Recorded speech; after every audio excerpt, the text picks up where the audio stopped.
흔들리는 멘탈을 부여잡아야 되잖아요. 그걸 단번에 잡는 방법은 딱 하나라고 생각이 돼요. 어떻게 보면 가장 큰 원동력이 되기도 할 거예요. 안녕하세요. 제로에서 성공을 향해 달려가는 수종 클래스의 수종입니다. 이번 영상의 주제는 멘탈이잖아요. 그렇다면 강한 멘탈의 기준이 과연 뭘까요? 이번 영상을 준비하면서 정말로 많은 생각이 들었어요. 가장 먼저 떠올랐던 건 지금 당장 처해진 제 상황이었어요. 솔직히 정말로 힘든 상태거든요. 그와 더불어서 과거에 힘들었던 경험들도 생각이 났는데요. 그래서 오늘은 제 자신에게 위로도 하면서 여러분들에게 도움을 드리고자 찍는 영상이에요.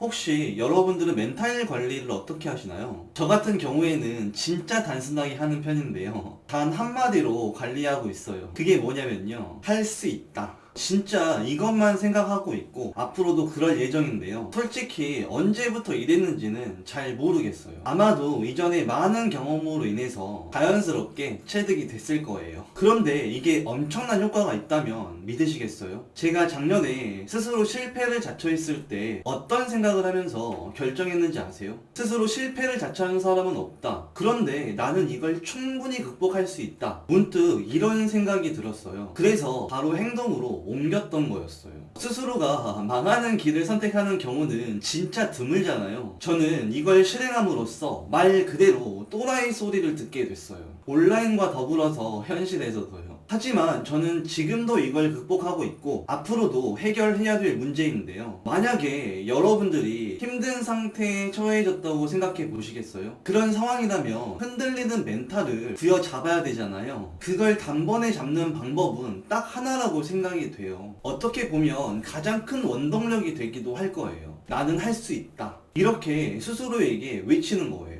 이 말을 자기 자신에게 되뇌이면 어떤 효과가 있을까요? 자연스럽게 방법론을 찾으려고 노력을 할 거예요. 혹시 2016년 리우 올림픽 펜싱 결승전을 기억하시나요? 펜싱 국가대표인 박상현 선수의 경기였는데요. 많은 사람들이 승부를 뒤집기에는 늦었다고 생각을 했어요. 그건 박상현 선수 역시도 마찬가지였을 거예요. 그런데 그 경기는 극적으로 역전승을 했었어요. 그러니까 금메달을 획득할 수 있었는데요. 이렇게 할 수 있었던 비결이 뭐였을까요? 그 비결이 뭐였냐면요. 관중석에서 한 남자의 소리가 들렸어요. 할 수 있다. 그 말을 들은 박상현 선수는 스스로에게 주문을 걸었어요. 나는 할 수 있다.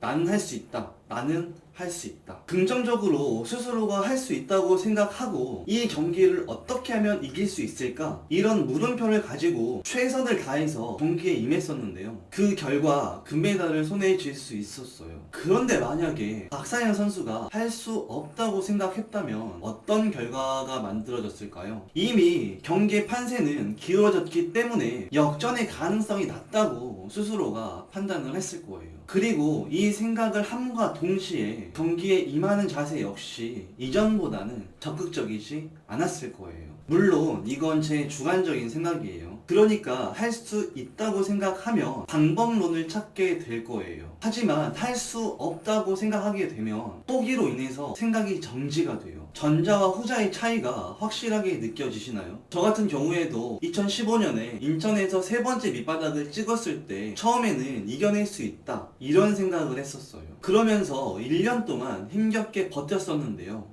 솔직히 이게 말이 쉽지 엄청나게 힘이 들잖아요. 경험을 해보신 분들이라면 공감을 하실 건데요. 너무나도 힘들어서 중간에 마음이 약해지더라고요. 그러다 보니까 자연스럽게 이런 생각이 들었어요. 극복할 수 없어. 그러니까 스스로에게 극복할 수 없다고 주문을 외우게 된 거예요. 이 다음부터는 제가 어떻게 됐을까요? 자신감과 자존감이 뚝뚝 떨어지기 시작했어요. 사람들이 대화하는 걸 볼 때면 제 이야기를 하는 것처럼 느껴지기도 했었거든요. 그러면서 살아갈 힘도 조금씩 사라지기 시작했어요. 그래서 결국 극단적인 선택을 시도했었는데요. 물론 무서워서 실패를 했어요. 목을 매달고 죽으려고 했었는데 정말로 무섭더라고요. 끝내 자살을 실패하고 문득 이런 생각이 들었어요. 이렇게 죽을 용기로 더 열심히 살자. 이전에도 진짜 열심히 살았거든요. 그런데 그 일이 있고 나서 그 전보다 더 열심히 살게 되더라고요. 이처럼 할 수 있다와 할 수 없다의 차이가 확연하게 느껴지시나요? 국가대표 박상현 선수는 할 수 있다고 생각해서 금메달을 딸 수 있었던 거고, 저는 할 수 없다고 생각해서 극단적인 선택까지 가게 된 거였어요. 그럼에도 그 힘들었던 상황을 잘 극복했었고, 그 과정에서 엄청나게 많은 걸 배울 수 있었는데요. 저는 이 말을 꼭 해드리고 싶어요. 여러분들도 할 수 있어요. 그리고 절대 포기하지 마세요.